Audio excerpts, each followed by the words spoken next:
Hi friends, welcome back to Karna's cooking channel. ఈరోజు recipe eggless sponge cake. Bakery స్టైల్లో sponge కేక్ని తయారు చేసుకుందాము.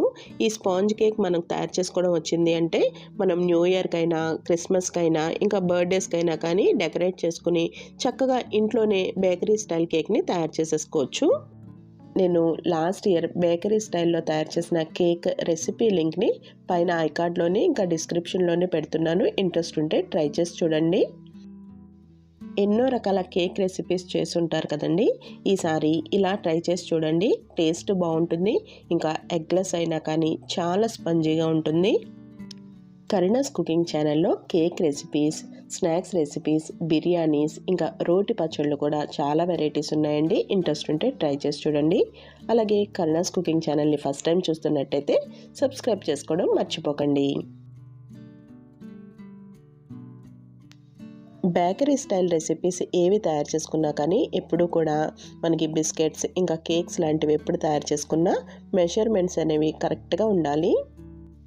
ఇప్పుడు స్పాంజ్ కేక్ తయారు చేయడం కోసం 2 కప్పుల మైదా పిండిని జల్లెడలోకి తీసుకోవాలి. కప్స్తో మెజర్ చేసినప్పుడు ఎప్పుడు కూడా ఇలా ఎక్స్ట్రా ఉన్న పిండిని తీసేసుకోవాలి.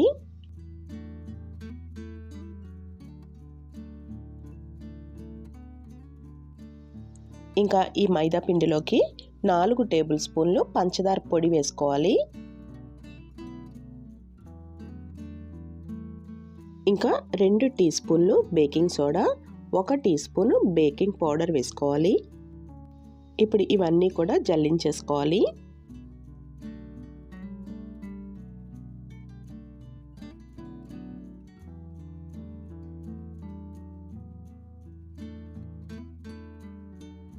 ఇప్పుడు బ్యాటర్ని కలుపుకోవడానికి వీలుగా ఉండే విధంగా కొంచెం పెద్ద బౌల్ని తీసుకుని దానిలోకి కండెన్స్డ్ మిల్క్ వేసుకోవాలి.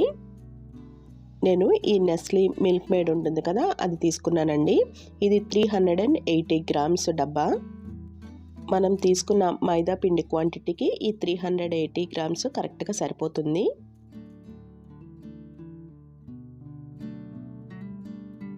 ఇప్పుడు దీనిలోకి 100 గ్రామ్స్ అన్సాల్టెడ్ బటర్ వేసుకోవాలి. ఇంట్లో తయారు చేసుకున్న బటర్ ఉంటే అదైనా వేసుకోవచ్చు. బటర్ ఇంకా కండెన్స్డ్ మిల్క్ని స్పూన్తో బాగా మిక్స్ చేసేసుకోవాలి. 1 నిమిషం పాటు ఇలా స్పూన్తో మిక్స్ చేసుకుంటే మనకి పక్కన బబుల్స్ లాగా ఫామ్ అవుతాయి. అప్పుడు దీనిలోకి డ్రై ఇంగ్రీడియంట్స్ వేసేసుకోవచ్చు. ఇప్పుడు జల్లించుకున్న మైదాని దీంట్లోకి వేసేసుకుని కట్ అండ్ ఫోల్డ్ మెథడ్లో మిక్స్ చేసుకోవాలి. ఇప్పుడు దీనిలోకి 1/2 కప్పు వరకు సోడా వాటర్ వేసుకోవాలి. కిన్లే సోడా కానీ ఇంకా బిస్లరీ సోడా కానీ ఇలాంటివి ఏదైనా వేసుకోవచ్చండి, కానీ గ్యాస్ ఉండే విధంగా చూసుకోవాలి. ఇప్పుడు మళ్ళీ కట్ అండ్ ఫోల్డ్ మెథడ్లో మిక్స్ చేసుకోవాలి.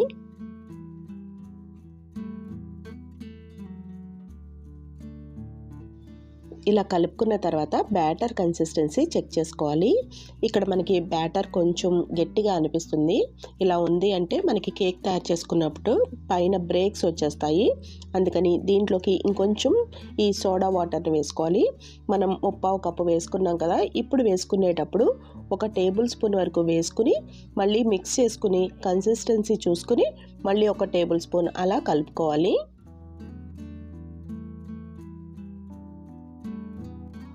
కేక్ బ్యాటర్ కన్సిస్టెన్సీ ఈ విధంగా ఉండాలి.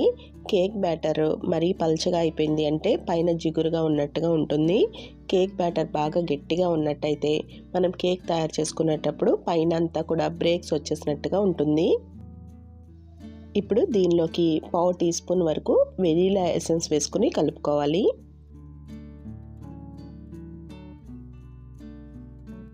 ఇప్పుడు కేక్ టిన్లోకి నూనె కానీ, నెయ్యి కానీ, బటర్ కానీ అప్లై చేసుకోవాలి. లేదంటే ఇలా బటర్ పేపర్ ఉంటే బటర్ పేపర్ కూడా పెట్టుకోవచ్చు. కేక్ టిన్స్ ఆన్లైన్లో కూడా దొరుకుతున్నాయండి. లింక్స్ కావాలి అంటే నేను డిస్క్రిప్షన్లో పెడతాను. నేనైతే ఇంట్లో ఉన్న స్టీల్ గిన్నెలోనే తయారు చేసేస్తున్నాను.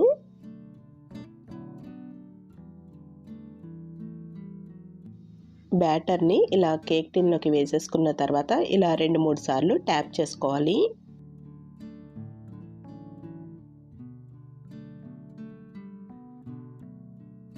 కేక్ బ్యాటర్ తయారు చేసుకునేటప్పుడే ప్రీహీట్ చేసేసుకోండి. నేను కన్ఫ్యూజ్ అవ్వకుండా ఉండడం కోసం ఇప్పుడు చూపిస్తున్నాను. మందంగా ఉన్న గిన్నె ఏదైనా తీసుకుని దానిపైన ఇలా ప్లేట్ కానీ స్టాండ్ కానీ పెట్టుకుని మూత పెట్టుకుని ప్రీహీట్ చేసుకోవాలి. 10 నిమిషాల పాటు ప్రీహీట్ హై ఫ్లేమ్లో పెట్టుకుని ప్రీహీట్ చేసుకోవాలి. కుక్కర్లో బేక్ చేసుకునేటట్టయితే కుక్కర్ మూతకి విజిల్ పెట్టకూడదు, ఇంకా గ్యాస్కెట్ కూడా పెట్టకుండా మూత పెట్టుకోవాలి. బ్యాటర్ ప్రిపేర్ చేసుకునేటప్పుడే ప్రీహీట్ చేసేసుకున్నాం అనుకోండి, మనకి బ్యాటర్ ప్రిపేర్ చేసుకున్న వెంటనే ఈ కుక్కర్లో పెట్టేసుకోవచ్చు. 10 నిమిషాల పాటు హై ఫ్లేమ్లో ప్రీహీట్ చేసుకున్న తర్వాత మూత తీసేసుకుని ఈ గిన్నెని స్టాండ్ పైన పెట్టేసుకోవాలి. ఒకవేళ స్టాండ్ లాంటిది లేదు అంటే అడుగున ఇసుక కానీ సాల్ట్ కానీ వేసుకుని బేక్ చేసుకోవచ్చు.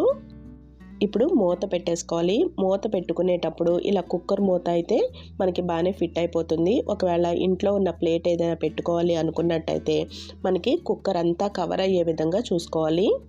మనకి లోపల ఉన్న గిన్నె ఒకటే కవర్ అవ్వడం కాదండి, మనం తీసుకున్న ప్రీహీట్ చేసిన గిన్నె ఏదైతే ఉందో అది మొత్తం కవర్ అయ్యే విధంగా చూసుకోవాలి. ఇంకా ఇలా సైడ్స్ ఏమైనా హోల్స్ లాంటివి ఉంటే వాటిని కవర్ చేసేసుకోవాలి. ఇలా మూత పెట్టేసుకున్న తర్వాత స్టవ్ని మీడియం ఫ్లేమ్లో ఉంచుకోవాలి. కరెక్ట్గా కేక్ రెడీ అవ్వడానికి 35 నుంచి 40 నిమిషాల పాటు పడుతుంది. అందుకని 30 నిమిషాలకి లోపు అయితే మూత తీయొద్దండి. నేను చూపించడం కోసం మూత తీసానండి. 25 నిమిషాలకి ఈ విధంగా ఉడికింది. 35 నిమిషాల తర్వాత టూత్ పిక్ని గుచ్చి కేక్ ఉడికిందో లేదో చెక్ చేసుకుంటూ ఉండాలి. కేక్ ఇంకా లోపల కొంచెం పచ్చిదనం ఉందండి. ఇప్పుడు మూత పెట్టేసుకుని ఇంకొక 5 నిమిషాల పాటు బేక్ చేసుకుంటే మనకి కేక్ చక్కగా ఉడికిపోతుంది.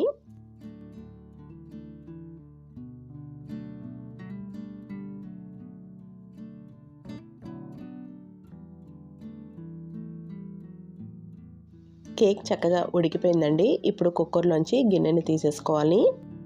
కేక్ ఎప్పుడు కూడా చల్లారిన తర్వాతే డీమోల్డ్ చేసుకోవాలి. ఇప్పుడు కేక్ పైన కొంచెం తలసరిగా ఉన్న క్లాత్ని కప్పినట్టయితే కేక్ పైన అంతా కూడా హార్డ్గా అయిపోకుండా ఉంటుంది.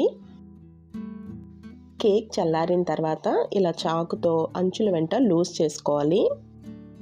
ఇప్పుడు స్పాంజ్ కేక్ని డిమోల్డ్ చేసేసుకుని నచ్చిన షేప్లో నచ్చిన సైజులో కట్ చేసుకోవాలి. కేక్ని డిమోల్డ్ చేసిన క్లిప్ మిస్ అయిందండి.